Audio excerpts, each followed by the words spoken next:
Assalamualaikum warahmatullahi wabarakatuh. InsyaAllah marilah sama-sama kita buka majlis pada malam ini dengan sama-sama kita membaca surah Al-Fatihah. A'udzu billahi minasyaitonir rajim. Bismillahirrahmanirrahim. Alhamdulillahi rabbil alamin. Ar-Rahmanir Rahim. Maliki yaumiddin. Iyyaka na'budu wa iyyaka nasta'in. Ihdinas siratal mustaqim. Siratal ladzina an'amta 'alaihim ghairil maghdubi 'alaihim waladdallin.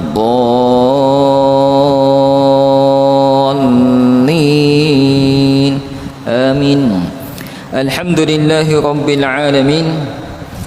Wassalatu wassalamu ala sayyidina Muhammad wa ala alihi wa sahbihi ajma'in. Rabbi shrah li sadri wa yassir li amri wahlul 'uqdatam min lisani yafqahu qawli. Allahumma salli wa sallim wa barik ala sayyidina Muhammadin nabiyyil ummi al-habib al-ali al-qadir al-azim al-jahi wa ala alihi wa sahbihi wa sallim. Amma ba'du. Alhamdulillah, syukur kita kepada Allah Subhanahu wa taala atas segala limpahan kurniaan nikmat yang telah Allah kurniakan kepada kita.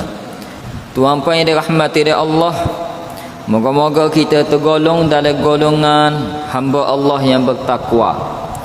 Takwa dalam maksud yang lebih jelas, lakukan apa yang Allah suka, tinggalkan apa yang Allah murka. Jadi kita nak tinggal apa yang Allah murka ini maksiatlah. Maksiat, iaitu yang kita lakukan pasti berdosa, itulah nama maksiat. Maksiat ada dua, zahir dan juga batin. Pada malam ni kita akan membicarakan tentang maksiat batin. Muka surat 130. Muka surat 130. Biasa kita duk tengok orang curi, dengar orang zina, merokok, bunuh orang, caci maki, fitnah. Jadi pada hari ini, malam ni kita akan bicarakan tentang maksiat batin pula. Maksiat batin ni kadang tak nampak. Sebab tu nama dia batin, benda tak nampak. Muka surat 130. Al-qawlu fi ma'asil qalbi. Cara meninggalkan maksiat hati, iaitu maksiat batin. Kata Imam Ghazali rahimahullahu ta'ala, ketahuilah bahawa sifat yang dicela yang ada di dalam hati itu banyak, dan jalan menyucikan hati daripada kekotoran itu panjang. Imam Ghazali kata maksiat, sifat yang dicela dalam hati ni banyak. Nanti kita akan detail satu persatu. Semua sifat mazmumah adalah sifat yang dicela. Tu sifat yang berdosa. Jalan menyucikan hati ni pula daripada kekotoran maksiat tersebut panjang. Jadi ianya bukan mudah, tuan-puan. Ianya perkara yang bukan mudah. Manakala kata Imam Ghazali, cara mengubatinya pula rumit. Bila kena nyakit hati ni, nyakit batin ni, nak perubat dia rumit. Memang rumit. Contohnya, kita nak marah pada orang tu. Nak marah betul. Orang tu minta maaf pun kita rasa nak marah lagi, tak boleh nak maaf. Ni. Sebab tu dipanggil rumit. Dia masalah jiwa. Rumit. Kita tengok nikmat orang tu, meta beli motor baru, meta beli kereta baru, meta bini baru pula, meta beli anak baru pula, meta buat rumah baru pula. Allah geranya kita tengok. Nak perubah benda gerai dalam hati dipanggil deki tu rumit. Sangat-sangat rumit. Supaya gini tuan-puan, Anak kita nak ke Bangla contoh. Dah apa nak ke Bangla ni, tak ada orang Melayu lain lagi kau dia nak juga.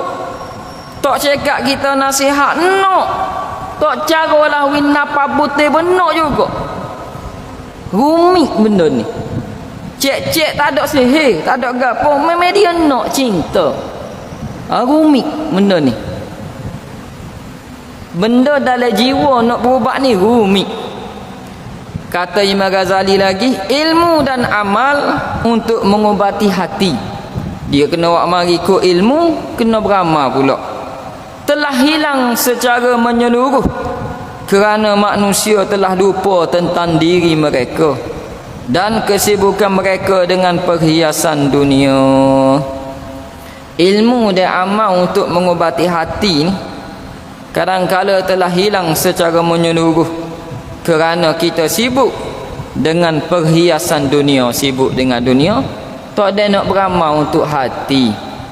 Tuan pada rahmati Allah, buktinya bila kita semaya berapa ramai hak faham gapo kita baca.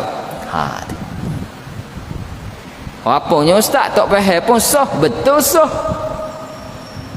Tapi huduru qalbi fi solat, hadir ke dok hati masa solat, dok hadir. Bila dok faham, tuan pada rahmati Allah, maka di situlah dipanggil kita telah lalai dengan perhiasan dunia, sehingga apa yang kita baca pun kita dok faham. Hak duk ada solat pun boleh lalai lagi. Apatah lagi di luar solat. Maka kadang-kadang kita lupa untuk mengubati penyakit yang ada dalam hati ni. Tuan-puan, di hospital ada ubat kecil manis, boleh berubat kalau darah tinggi. Leukemia pun boleh berubat, ada doktor pakar. Ada kedok di negara kita klinik untuk berubat hati. Nemo sakit hati nak marah korang, pergi klinik tak? Tak. Sebab tak ada klinik yang buat untuk ubat penyakit ni. Nemo jadi hasad, Allah jadi tak tahan tengok dia, kita jadi gerang dengan dia. Mana kita nak pergi berubat? Tak ada klinik boleh ubat. Jadi kerana itu Imam Ghazali kata telah hilang menyeluruh cara-cara mengubati hati. Zaman Rasulullah ada dipanggil tazkiyatun nafs. Rasulullah wi nasihat kepada sahabat, dia wi nasihat lagu mana nak baiki hati top. Dia dididik, ditarbiyah. Jadi cara yang paling mudah untuk ubah hati kita adalah hadir majlis ilmu. Itu dipanggil berubah. Kerana hati perlu dijaga, Islam mewajibkan seminggu sekali wajib dengan khutbah Jumaat. Sebab apa? Nak ubah hati tu. Dia panggil ubah untuk hati. Seminggu sekali teruk menarlah kalau kira. Tuan pai dah rahmati Allah SWT kata Tok Guru hamba pula, 3 hari kita tak duduk majlis ilmu, hati kita mati. Bukan jantung mati, hati, jiwa mati. Bila kita baca Quran tak rasa nikmat, bila solat tak rasa lazat. Rasa nak cepat habis, rasa serabut. Itu tanda hati mati. Tuan pai dah rahmati Allah SWT. Kata Imam Ghazali lagi, kita baca.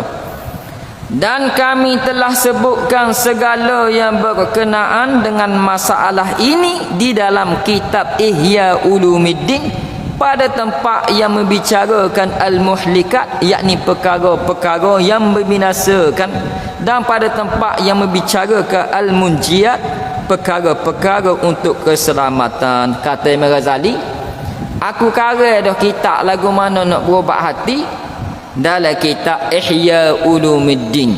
Lagu mana nak hidup ke, nak kita nak hidup dengan agama. Tu Ihya Ulumuddin. Kalau kita ngaji kitab Sirus Salikin, jolalah tu terjemahan daripada kitab Ihya Ulumuddin. Ada 4 jilid panjang lebar. Tuan pai dah rahmati Allah Subhanahu wa taala.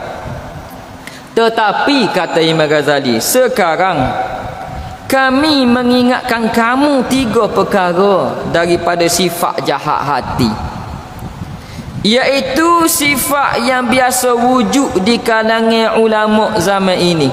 Ni takut ni. Ulama pun ada sifat ni. Orang awal lagi lah. Supaya kamu dapat jauhi daripadanya, kerana sifat-sifat ini membawa kepada kebinasaan diri dan merupakan pokok bagi beberapa sifat tercela. Imam Ghazali kata sifat mazmumah, menyakit hati ni banyak. Mula-mula ni dia nak mari 3 dulu. Kerana 3 ni paling penting. 3 ni pun boleh ada pada ulama zaman kini. Ni dia kagak kitab ni lama dah ni. Zaman dia. Zaman lah ni ramai lagi berkali. Gapo sifat tu? 3 ni bahaya.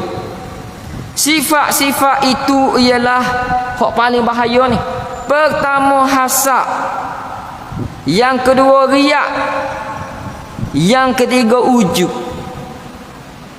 Gapo dia hasad, gapo dia riak, gapo dia ujub. Nampak macam nak sama, tapi beza. Amo jelas secara ringkas dulu. Hasad ni iri hati. Orang Melayu panggil hasad deki. Hasad tu bahasa Arab, deki tu bahasa Melayu. Dalam kamu dewa sebut iri hati. Tak senang bila dia lihat nikmat orang lain. Tak senang dia. Dia tengok orang tu sihat, dia tak tenang. Iri hati lah tu. Dia tengok orang tu beli kereta baru, dia tak senang. Dia jadi tak senang dia. Bukan dia suka, dia tak suka. Itulah hasad. Tu hasad. Tuan-puan, bahaya hasad ni. Contohnya kita ada anak-anak, kita lebih anak ni daripada anak-anak lain. Anak-anak lain itu akan iri hati dengan adik-beradik dia sendiri. Bahaya, jangan. Bahaya. Buktinya Qabil dah habis bunuh. Tu bukti hasad. Kita tak suka dengan nikmat yang orang tu boleh, kita jadi tak tenang. Dan kalau boleh kita nak nikmat tu hancur, tak boleh dia ataupun pindah boleh kita. Itu hasad. Dia tak buat sihir lagi ni. Tu hasad, penyakit. Yang kedua riak. Riak ni dia buat sesuatu nak tunjuk. Dia buat sesuatu tu nak tunjuk pada orang. Dia tak akan buat kalau orang tak tengok. Kalau orang tak tahu, dia akan buat untuk orang tahu, untuk orang tengok. Itu riak, menunjuk. Yang ketiga ujub. Dia tak menunjuk, tapi ujub ni dia bangga dengan diri dia sendiri. Dia rasa dia lah orang paling baik. Dia rasa dia lah orang yang layak diberi kemuliaan. Dia rasa dia lah lebih pada orang. Dia rasa dia lah yang layak. Gitu, ujub. 3 ni ada pada iblis laknatullah. Dah kalau orang tu naik jawatan kita tak suka, tu gapo? Tu hasad. Hak naik jawatan tu nunjuk, tu riak. Dia naik jawatan dia tak nunjuk, tapi dia rasa agah, ujub. Tu hasad, riak dan ujub. 3 ni ada pada ulama zaman kini. Bukan hamba sebut Imam Ghazali, dalam kitab ada.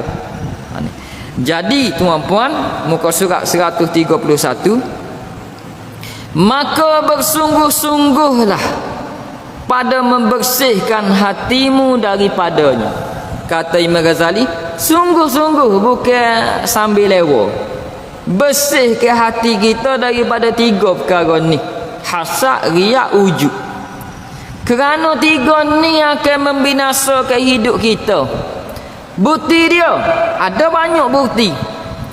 Pertama, iblis dia deki bila Allah SWT nak cipta Nabi Adam, dia mari deki. Kemudian Allah cipta juga.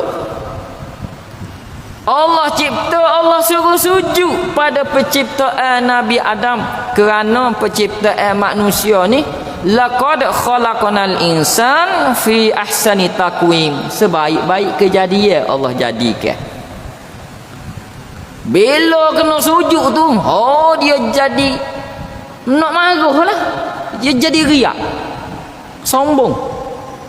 Dia rasa agah. Allah tanya dia, apa mu tak sujud? Dia jawab gana, ana khairum minhu. Hei Allah, aku ni syaitan lah, iblis, aku ni lebih baik dari dia. Khalaqtani min nar wa khalaqtahu min tin. Mencipta aku daripada api, mencipta dia Adam daripada tanah. Mana lebih hebat? Dia mari riak dia, nunjuk hebat dia. Kemudian dia mari wujud, rasa gagah diri dia. Lalu aba wastakbara wa kana minal kafirin. Kafirlah dia. Allah hukum dia, laknat Allah sampai hari kiamat. Tu bahaya. Dia buat semua perintah Allah saja dia tak buat. Bersujud perintah tu ya. Sebab apa? Hasad, riak, ujub. Tu ya. Dia mari ikut hasad dulu. Binasa hidup dia sampai kiamat. So contoh, kenapa Imam Ghazali buat mari tiga ni? Hasad, riak, ujub bahaya, dia kata boleh binasa hidup. Kau habis. Dia mari hasad sebab kena kahwin silap. Dia mau tu nak kau kembar dia. Tapi syariat suruh kahwin silap lah. Tak boleh kahwin adik-beradik kembar. Pada masa tu dia mari hasad, bunuh. Jadi bunuh. Iri hati. Tuan pada rahmati Allah, pembunuhan pertama atas dunia. Kau habis. Lagi. Gi jauh lagi. Korun. Orang miskin ya mula-mula. Kemudian ya Allah wi nikmat jadi kaya. Nya mari agah tak sebatu orang. Tak keluar zakat. Nya mari tunjuk ke orang. Kenderaan binatang dia tu bukan bawa emas. Bawa koci gedung emas, gedung harta. Nampak agah sangat, hasad ada, riak ada, wujud ada. Allah tenggelam dia dalam tanah sekali dengan harta dia. Sebab tu kita jumpa, kita panggil harta karun, korun. Binasa hidup. Banyak lagi Firaun. Dia rasa agah dengan jawatan dia, dan dia rasa agah dengan kekuasaan dia. Lalu dia kata, ana rabbukumul a'la. Aku Tuhanmu yang maha tinggi. Oh, bisa Firaun. Syaitan tepuk dahi. Syaitan tak pernah ngaku Tuhan. Firaun ngaku Tuhan. Riak, ujub. Kerana Firaun ni tak pernah sakit, Allah wi sihat dia. Lalu Allah tenggelam dia dalam laut sekali dengan bala tentera dia. Ambil nak. Lalu bumi tak terima dia. Mumia jadi. Tu. Mayat yang diawet. Tuan pada rahmatillah Allah SWT. Binasa hidup dia. Itulah. Hasad, riak, wujud, binasa. Tuan pada rahmatillah Allah SWT. Sebab tu Imam Ghazali kata, maka bersungguh-sungguhlah pada membersihkan hatimu daripada tiga perkara ni, hasad, riak, wujud. Kerana Imam Ghazali kata, apabila kamu telah dapat membersihkan hatimu daripadanya, hasad, riak, wujud, kamu akan mengetahui cara-cara untuk menjauhkan diri daripada sifat-sifat keji yang lain, daripada bahagian muhlikat, yakni muhlikat ni yang membinasakan. Kalau tiga ni kita tak dapat suci, kita tak dapat kekal, hasad, riak, wujud, hak lain habis kita. Kalau tiga ni kita dapat kawal, sifat-sifat mazmumah hak lain terkawal. Jika kamu lemah yang ini, jika kita tak boleh nak handle hasad, riak, wujud, maka yang lain, sifat-sifat lain lagi lebih lemah lagi. Sangka buruk, was-was, marah, tak sabar, tergesa-gesa, tu banyak lagi. Maka kena jaga hak ni dulu. Tiga ni paling penting. Jaga tiga ni, hak lain terkawal. Tak kawal tiga ni, hak lain tak terkawal. Ini Imam Ghazali kata, Tuan puan yang dirahmati oleh Allah SWT, kita baca lagi gapo kata Imam Ghazali. Dan kamu janganlah menyangka bahawa apabila kamu sudah mempunyai niat yang baik dalam mengaji ilmu, bererti kamu telah selamat daripada segala sesuatu yang berbahaya, sedangkan di hatimu masih bertapak sifat hasad, riak dan ujub. Imam Ghazali kata, ni set-set ngaji. Ni. Jangan kita sangka niat hak baik dalam mengaji ilmu, kita ngaji ni lillahi ta'ala, bagus dah. Tapi jangan menyangka kita hak ngaji ni kita boleh selamat dah daripada sifat hasad, riak dan ujub. Tak selamat lagi. Kerana alim ulama, orang yang berilmu, alim mengetahui ilmu, tapi alim ulama pun ada sifat hasad, riak dan ujub, tak selamat juga. Kerana tu perlu kita jaga suci. Lagu mana nak jaga sekejap lagi, bagaimana nak ubat sekejap lagi. Dia membicarakan masalah dulu, dia mari masalah dan kerisauan. Dalam hal ini Rasulullah sallallahu alaihi wasallam bersabda, "Thalathun muhlikatun, syuhhun muta'un, wa hawan muttaba'un, wa i'jabul mar'i bi nafsihi." Rawahu Tabrani. Kata Rasulullah sallallahu alaihi wasallam, ada 3 sifat yang membinasakan seseorang. Sifat bakhil yang dipatuhi, 2 sifat hawa nafsu yang diikuti, 3 dan merasa bangga dengan diri sendiri. Ini Rasulullah kata 3 sifat membinasakan. Bakhil dipatuhi, dekut sangat, dan kita patuh pada sifat bakhil itu. Hawa nafsu yang diikuti, hak hawa nafsu suka, hak tu kita ikut. Dan merasa bangga dengan diri sendiri, kita rasa banggalah dengan diri kita sendiri, dan kita tidak puji Allah di atas nikmat yang kita ada. Maka kita telah lalai dan binasa hidup kita kerana kita rasa usaha kita lah yang menyebabkan kita ni boleh setara ni. Tu. Maka kita jadi sayang kepada harta, bakhil untuk berinfak, bersedekah. Dan kita mengikuti hawa nafsu kerana kita sudah mempunyai harta, pangkat, kemewahan, kemasyhuran dan sebagainya, sehingga kita tak rasa lagi Allah memandang kita, maha mengetahui, melihat kita, dan kita tak rasa lagi kita bertuhankan Allah, kerana kita rasa kita yang usaha untuk hidup kita, kita rasa kita yang menentukan qada dan qadar, tidak rasa lagi Allah yang menentukan dengan kudrat dan iradatnya. Ini bahaya. Jadi yang pertama, penyakit tadi, iaitu hasad. Kita bicara hasad. Kata Imam Ghazali, hasad, adapun sifat hasad ini adalah cabang daripada sifat bakhil. Kerana orang yang bakhil ialah orang yang tidak mahu memberikan sesuatu yang ada di tangannya kepada orang lain. Dia ada nikmat,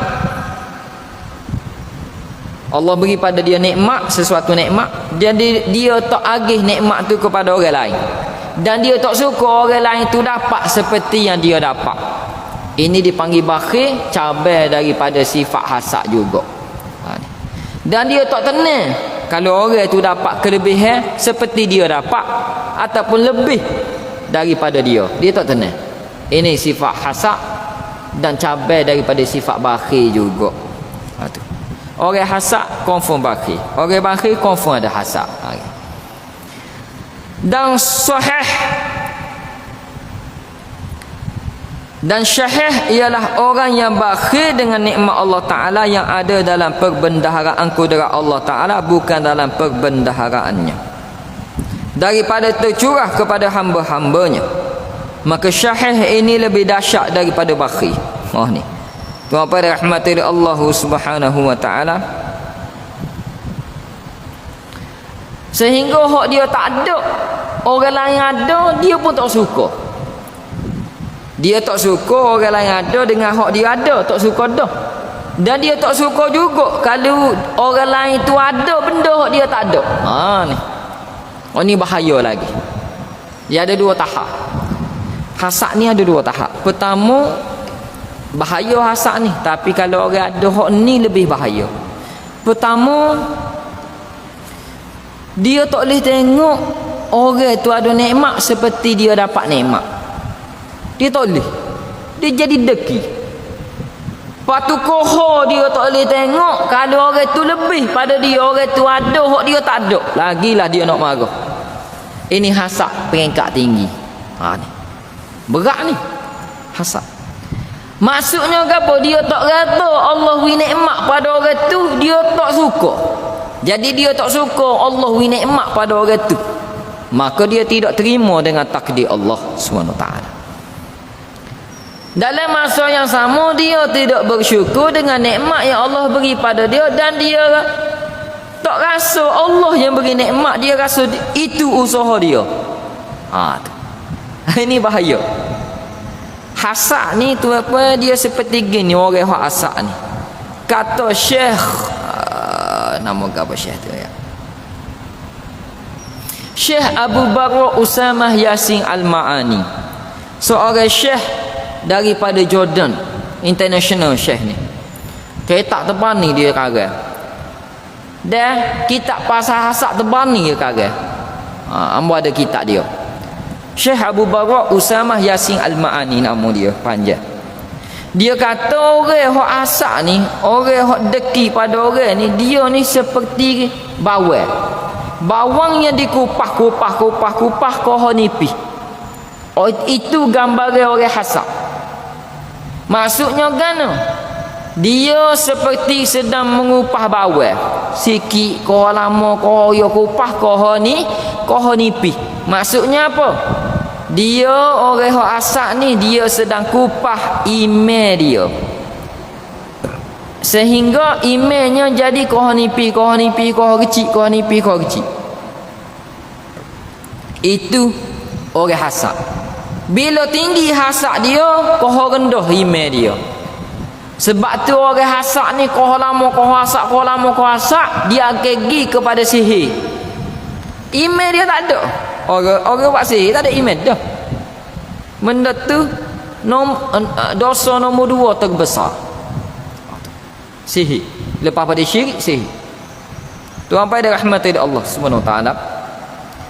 Maka orang yang hasad ni, dia ibarat dia bakar diri dia, dia koh bakar nyala.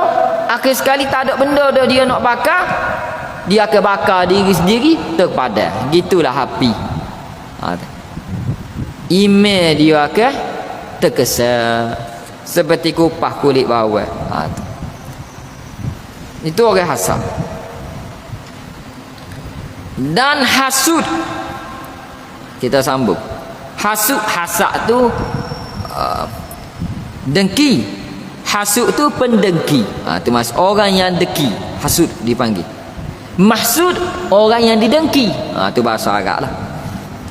Dan hasud, yakni orang yang dengki, pendengki tu ialah orang yang merasa tertekan bila Allah Ta'ala mencurahkan nikmat daripada perbendaharaan kudratnya ke atas seseorang hambanya dengan ilmu, harta, kecintaan di hati manusia atau apa-apa habuan daripada Allah, sehingga ia suka kehilangan nikmat itu daripadanya walaupun ia tidak mendapat apa-apa keuntungan daripada kehilangan nikmat tersebut. Faham ke tak? Imam Ghazali nak ayat gini. Orang hak deki tu, dia tak reda, dia tak suka orang tu dapat nikmat walaupun dia tahu nikmat tu Allah hak beri. Dia tak suka. Dia lebih rela, contohnya gini, saing kita beli kereta baru Velfire contoh. Lah ni suhu Velfire Alphard. Harga sebuah banglo 300,000 harga. Kita naik kacil lah contoh. Dia parking tepi kita. Kita mari contoh. Kita tengok yang mari deki. Kita pun tak suka nikmat tu, padahal duit dia. Dia bukan minta dengan kita pun duit nak beli kereta tu dak. Kita jadi tak suka. Tu deki tu. Walaupun kita tahu dia guna duit dia nego dia Allah wi nikmat tu. Kita tahu tapi kita deki. Lepas tu dia mari deki tu. Lepas tu peringkat atas sikit dia jadi gini. Aku lebih suka dia accident biar padai muka. Itu. Biar kereta tu tak boleh dia pun. Dia lebih rela kereta tu hancur supaya orang tadi tak dapat nikmat naik kereta lagi. Tu berat. Ini berat. Maka sifat hasad ini adalah kesudahan kejahatan. Maka kerana itu Rasulullah sallallahu alaihi wasallam bersabda, al-hasadu ya'kulul hasanat kama ta'kulun nar al-hataba. Hadis ke penihjak. Hadis ni hadis Abu Daud daripada Abi Hurairah. Hadis Abu Daud. Rasulullah kata apa? Sifat hasad itu memakan segala kebaikan seperti api makan kayu api. Tu. Bila kita hasad, kita tak pukul dia pun. Kita tak curi pun kereta dia, kita mari hasad. Umpama kita bakar kebaikan kita. Ini bahaya. Kita letih buat amal. Ya mari hasad. Nabi kata serupa kita bakar kebaikan. Seperti api dia makan kayu. Kau lama kau hepuk kayu tu jadi abu. Begitulah amalan kita buat. Kita mari hasad kau orang. Kalau mari istighfar tak apa. Dia mari kau gerak nak jatuh dia. Biarlah dia accident pada muka kalau dia sakit. Tu hasad. Kita tak kena pun, tapi mari hasad. Seperti kita bakar amal kita. Kita duk bakar amal kita. Kita duk buat, kita duk bakar. Buat duk bakar. Akhir sekali kita akan bakar diri sendiri. Itu hasad. Kesudahan kejahatan. Ini bahayanya nyakit hasad ni. Tuan pai dirahmati oleh Allah Subhanahu Wa Taala. Sambung lagi sikit lagi. 133. Dan penghasad itu adalah orang yang terseksa, yang tidak dikasihani. Orang hak deki ni, dia orang hak seksa jiwa dia, yang tidak dikasihani oleh orang lain. Orang deki ni orang tak sayang dia. Kalau sifat deki ni bermakna kita jahat. Kalau kita ada sifat deki bermakna hati kita kotor, kita jahat. Kalau kita nak tahu kita baik ke tak, hati kita ni ada ke tak deki. Dia mari sekali-kala tapi istighfar terus. Jangan kita bara ke dia, nyala ke dia. Jangan. Maka orang yang deki ni jiwa dia terseksa. Jiwa dia seksa. Dia ni sakit. Orang deki ni orang sakit. Tapi pergi hospital tak boleh ubat. Temulah doktor pakar, tak ada orang boleh ubat. Tapi ada ubat dia. Ada ubat. Cuma tak ada di hospital, klinik tak ada. Ubat dia gapo? Sekejap lagi hamba bagi. Tak boleh nak beli kedai jual pun tak ada jual ubat dia. Farmasi pun tak ada. Pergi kedai. Ada ubat hasad, ubat deki hamba nak sapu-sapu di dada. Tak ada tu apa. Pakailah krim ke apa pun tak jadi. Sebab ia masalah jiwa. Dia kena tahu punca dia, ada ubat dia sekejap lagi. Dan ia sentiasa berada dalam keseksaan yang berterusan di dunia ini hingga akhir hayatnya. Orang hasad ni hidup dia seksa siapa mati. Kalau dia tak berubat hasad dia tu, apa mati tu apa? Akibat hasad kita baloh. Kadang baloh dengan adik-beradik sebab hasad je. Lepas tu dia mari tak boleh tidur malam. Ha, ni nyakit dia. Dia mari berat atas bahu. Bukan jin duk gantung, tak ada jin. Tu pengaruh hasad. Dia mari sesak nafas tiba-tiba. Deb-deb-deb-debar. Lepas tu desing lengo. Sekejap-sekejap dia mari. Jadi hilang selera makan. Kuruh jadi hilang berat badan. Kadang dia mari pucat muka, tapi tak ada nyakit dah, tak ada. Kadang dia mari pening rasa nak pitah. Gi pitah cek tak ada penyakit. Gi ruqyah tak ada jin, tak ada sihir, tak ada. Lepas tu dia mari pelur tangan kaki. Dia mari rasa semut kebah tangan kaki. Bukan kecil mani, bukan darah tinggi, tak ada. Ini nyakit dia. Akibat pengaruh hasad tadi.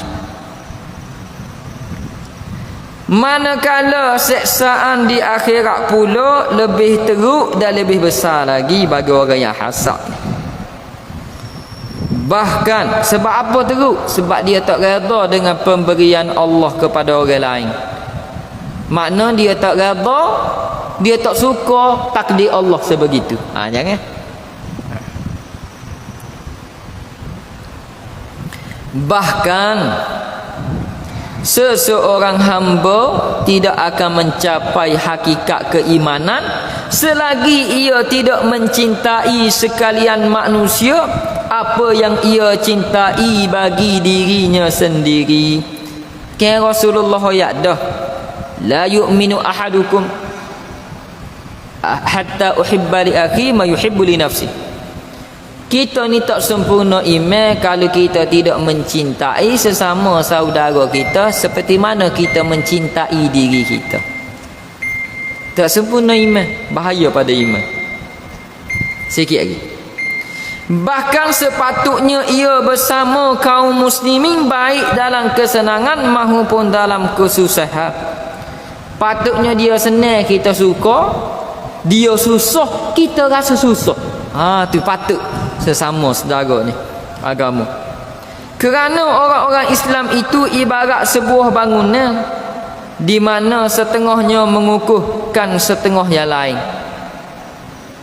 Dan seperti sebatai tubuh, apabila mana-mana anggota ada sakit, maka penderitaan itu dirasakan oleh seluruh anggota lain. Sayang kita susah, kita rasa susah hati. Dia sakit, kita rasa tak sedap, tak pergi rawat dia, tak pergi ziarah dia, tak pergi tengok dia, tak pergi nasihat dia, minta dia sabar bertabah. Tu sepatutnya. Tapi bila dia sakit kita suka, itulah hasad. Ni bahaya. Maka jika kamu dapati hatimu tidak berbetulan dengan keadaan ini, maka usahamu untuk melepaskan daripada kebinasaan lebih penting daripada kesibukanmu dalam mendalami masalah furu' yang ganjil dan ilmu pertikaian masalah rating. Ini duk cara pasal tahlil, duk baloh pasal tahlil, duk baloh pasal raut muka, duk baloh pasal zikir lepas maya. Allah, baik kita sibuk baiki hati kita daripada sifat asal riak wujud. Itu lebih membinasa ke diri kita.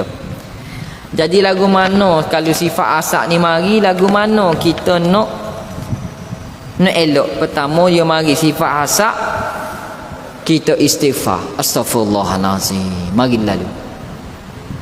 Apa aku nak asak kau adik aku sendiri contoh. Dia buat apa aku mari deki pada sesama jemaah, mari deki pada saing tempat kerja, astaghfirullah lalu, astaghfirullah. Lalu serentak. Kemudian tuan-puan, amal ke surah Al-Falaq, An-Nas, ataupun 3 kul lah. Nabi ni dia baca 3 kul huwallah, Al-Falaq, An-Nas 19 kali sehari. 3 kali pagi, 3 kali petang, 3 kali malam sebelum tidur. 9 dah situ. 3 kali lepas subuh 9, 10, 11, 12. 3 kali lepas maghrib 13, 14, 15. Sekali lepas zuhur 16. Sekali lepas asar 17. Sekali lepas isyak 18. Sekali dalam waktu solat witir. Sebab Rasulullah dia setiap malam solat witir. Solat witir kan ada 3 ku ngalah kali. Capur belakang Nabi ni tak tinggal sehari dalam hidup dia 3 ku. Dia baca 19 kali. Jadi 3 kul ni antara kelebihan dia doa terhebat dalam Al-Quran untuk elok penyakit hasad.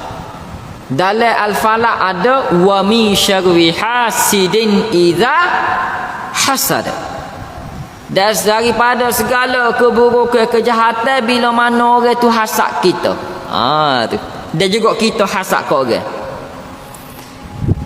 Bawah sekali minal jinnati wan nah, sama ada daripada pandangan jin ataupun manusia. Orang pandai kita ni 2 je tu apa? 2 je. Sama ada dia pandai kita dia suka ataupun dia pandai kita dia hasad, tak suka. Hasad tu tak suka, benci hasad tu. Marah hasad tu. Dan nak keburukan. Ada orang pandai kita dia nak kebaikan. Ada orang pandai kita dia nak keburukan jadi pada kita. 2 tu je. Itu. Jadi tuan-puan yang dirahmati oleh Allah, amalkan 3 ku. Amalkan 3 ku. Bila mari hasad, baca lalu istighfar. Kemudian kalau orang hasad pada kita, lagu mana nak buat? Orang hasad ni bila mana dia tengok dia tak suka. Bila tak suka kadang dia ngata pada kita. Dia kata macam-macam. Gapo kita kena buat? Kita takbir 3 kali. Tak payah kuat-kuat, slow-slow kita je. Allahu akbar, Allahu akbar, Allahu akbar. Kemudian baca 3 kul lalu. Bila orang kata dia pandai, dia kata dia mari debat, kita mari debat rasa. Baca lalu. Allahu akbar, Allahu akbar, Allahu akbar. Baca 3 kul. Kemudian kalau ingat doa ni baca. A'udzu bikalimatillahi tammah min kulli syaitan wa hammah wa min kulli ainil lamah. Pandangan hak jahat. Ainil lamah tu pandangan hak jahat tu pandangan hasad, tak puas hati. Jadi tuan-puan, dia pandangan tak puas hati ni bahaya. Tak percaya tu apa duduk. Tu apa gini, tu apa hari Jumaat, terah tu apa naik atas ni, atas mimbar. Penuh mata ni duk tengok. Bila mata ni tengok, dak semua tengok suka, ada tengok dak suka. Dia tengok dengan jiwa. Bila tengok dengan jiwa tak suka tu apa? Kadang-kadang kita duk atas tu, dia mari gegar lutut. Apa gegar lutut? Sebab orang tengok kita, itu dipanggil pandangan mata, dipanggil panuhnya mata. Bila kita duduk depan orang ramai, kita mari debar duk. Dub dub dub dub dub dub. Apa debar? Kerana pandangan mata orang tengok tu ada hak pandangan dengan jiwa hak hasad. Itu. Patu pergi depan kita duduk depan orang ramai, banyak mata melihat kita, dia mari nak kecing duk. Dia mari pening kadang nak pitai duk. Itulah pandangan yang disertai dengan jiwa hak hasad, jiwa tak molek. Sebab tu kena baca doa ni. A'udzu bikalimatillahi tammah min kulli syaitan wa hammah wa min kulli ainil lamah. Nanti hamba hantar dalam grup WhatsApp masjid. A'udzu bikalimatillahi tammah, aku berlindung dengan kalimah Allah yang sempurna. Min kulli syaitan, daripada segala gangguan syaitan. Wa hammah, binatang berbisa. Wa min kulli ainil lamah, dan daripada segala pandangan hak jahat hak pandai kita. Kalau kita ada penyakit hasad, nak berubat, lagu mana nak berubat? Tak payah pergi hospital, tak payah pergi klinik, tak ada ubat. Ubat dia 5 ni. Pertama, redha dengan takdir Allah. Redha dengan nikmat yang Allah beri pada kita. Redha dengan nikmat yang Allah beri pada orang lain. Tak payah deki, Allah beri nikmat pada dia. Apa kita nak deki? Bila kita deki, bermakna kita tak suka Allah ni beri nikmat pada dia, kita menyanggah takdir Allah. Allah muka. Jadi kena redha dengan nikmat yang Allah beri pada kita, redha dengan nikmat yang Allah beri pada orang lain. Tak payah deki. Sebab Allah beri nikmat. Yang kedua, hiasi jiwa dengan sifat mahmudah. Jadi sangka baik, memaafkan, Hiasi jiwa dengan sifat mahmudah. Kita tengok dia kaya, kita nego tak kaya-kaya. Sabar. Tu sifat mahmudah, sabar. Jangan dekik, sabar. Itu. Hiasi jiwa dengan sifat mahmudah. Yang ketiga, takdir Allah, adanya nikmat, hiasi jiwa dengan sifat mahmudah. Yang ketiga, jaga perkataan dan tulisan. Bila kita rasa deki kat orang, kadang kita ngata bukan-bukan dia, ataupun kita tulis perkara tak patut. Jangan, jaga waktu. Jaga. Bila kita nak puji orang, sebut masya-Allah, subhanallah, puji. Lapik dengan zikir. Bila orang puji kita, lapik dengan zikir. Alhamdulillah, hadza min fadli rabbi, alhamdulillah, barakallahu fikum. Kita puji Allah, kembali pada Allah. Jadi jaga perkataan. Nak puji orang, puji dengan zikir. Orang puji kita, puji Allah balik. Yang seterusnya, benteng dirilah daripada hasutan syaitan. Baca 3 ku tadi, dia doa tadi. Mudah. Itu saja ubat dia. Kalau tak boleh buat ni, tak dapat ubat hati. Tak dapat ubat hati. Jadi tuan-puan yang dirahmati Allah SWT, kita akan sambung pada minggu depan. Minggu depan adalah sifat riak. 3 perkara sifat yang membinasakan. Pertama hasad, kedua riak, ketiga wujud. Minggu depan kita akan membicarakan tentang riak pula, dan apakah bahaya penyakit dia, dan lagu mana nak rawat dia, nak elok daripadanya, insya-Allah. Wabillahi taufiq wal hidayah. Wassalamualaikum warahmatullahi wabarakatuh. A'udzu billahi minasyaitonir rajim. Bismillahirrahmanirrahim. Allahumma aghnina bil ilm wa zayyinna bil hilm wa akrimna bit taqwa wa jammilna bil afiyah was salama fid dunya wal akhirah. Allahumma faqqihna fid din wa 'allimna at-ta'wil. ربنا آتنا في الدنيا حسنة وفي الآخرة حسنة وقنا عذاب النار. صلى الله على سيدنا محمد وعلى آله وصحبه وسلم. الحمد لله رب العالمين. تقبل الله منكم تسبيح كفارة dan suratul Nas. Subhanallah.